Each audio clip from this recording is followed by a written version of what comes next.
All right, what's up, class? I hope you guys are doing well and enjoyed your break. I obviously wish you guys were here, but you're not. So let's make sure that we are getting some practice at home. So today you're going to continue practicing with function notation. All right. I felt like this is something we needed more practice with. So we're going to go ahead and do it at home. You only are required to do 6 of these problems. Okay, so if there's 12 problems, you only have to do 6 because I'm only going to make you do half. However, if you finish all 6 and you feel like you still need that practice, you're still not really grasping it, you need to finish the worksheet. And I have also attached extra videos for you to watch at the end of my instructions if you need more support. And so what's going to happen is that you have these 5 equations here, and then you have 12 questions down here. Okay, so these 5 equations are going to help you, or these 5 equations are going to help you answer these questions. Your answers to these questions will be here. And so you know if you got it right, if you have your answer in this 4x4's grid. Okay, if your answer is not in this 4x4 grid, you messed up the problem and you need to redo it. All right, so I'm kind of giving you the answers in a way, just to kind of give you that support at home. So let's go ahead and do problem number 1. You are required, so class, you need to make sure you are watching me do problems 1 and 2 because they're very different. You need to make sure you watch them. If after that you get it, you can go ahead and complete the activity on your own. So let's go ahead and do number 1. Find f of x. So right there, I know that I'm going to use this top equation because this is f of x. F of x, find the corresponding equation, f of x. If x equals 5, so I know x is 5. So everywhere I see an x in this equation, I'm going to substitute it out for 5.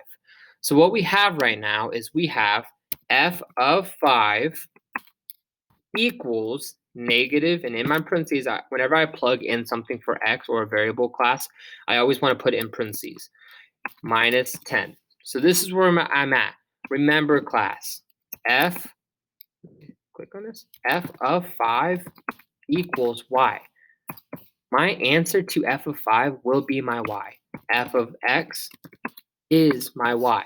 So in reality, I can rewrite this now with y equals negative 5 minus 10. Because what I did was a negative times 5 is just a negative 5. So if you want to rewrite it like this, go ahead. But please know that f of 5 or f of x is your y. So let's go ahead and finish this. Y equals negative 5 minus 10. Negative 5 minus 10 will leave us with negative 15. So that is our answer. And so what you're going to do is you're going to come up to your answer sheet and find, oh, negative 15 is F. So in this little bubble, I'm going to put down F. And there you go. Class, notice how I'm showing my work on this document. Okay, so what that means is that you can turn this in today without having to bring it in on Thursday or Friday or Monday or Tuesday whenever you're coming back, right? You can do it online and submit it and be done with it. So you don't make it more complicated than you do. All right, let's go to 2. Find the input if d of x, so d of x, we're looking at this bottom equation here, d of x equals 2. Class, look over here. F of x is y. So I'm saying d of x, or our y, is 2. And so what you're going to do, everywhere you see a y or you see a d of x, you're going to substitute out for 2. Well, there's only one spot we see d of x, and that's the beginning. So substitute out for 2. So where we're at is we're at 2 equals, let me get my equation in here. I think this is it here. Sorry, I'm still trying to get used to the equation aspect of this. Okay, so we're here. Hold on. There we are. Okay, and so on top of our, oh, that wasn't it. Hold on. Where is my fraction ball? Okay, class, I'm not seeing my fraction bar, so I'm going to go ahead and write it like with that. Oh, there we go. Okay, and so what we have is on top we have x minus, x minus 1, and on bottom we have a 3.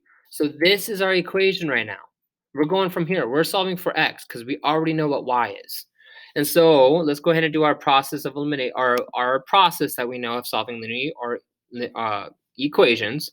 So first we're going to multiply everything by 3 to get rid of that fraction. So 2 times 3 is going to leave us with 6 equals, and that's going to leave us with x minus 1.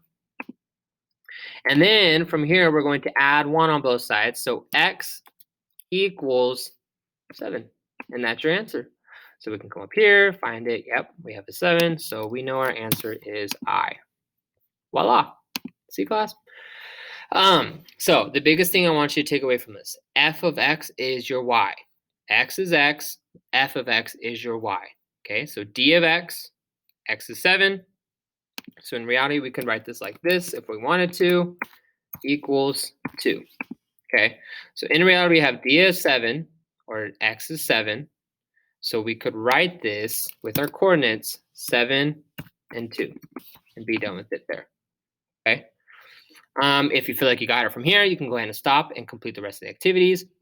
And go ahead and get going. If you need any help with this, please let me know. But here, realize how what is replaced with x, -2. So it's written the exact same way as 2 or as 1, but we already replaced x. So in reality, you have something like this, x equals -2, if you need more support with that. Okay, if you have any questions, let me know. But enjoy yourself, and hopefully this was helpful.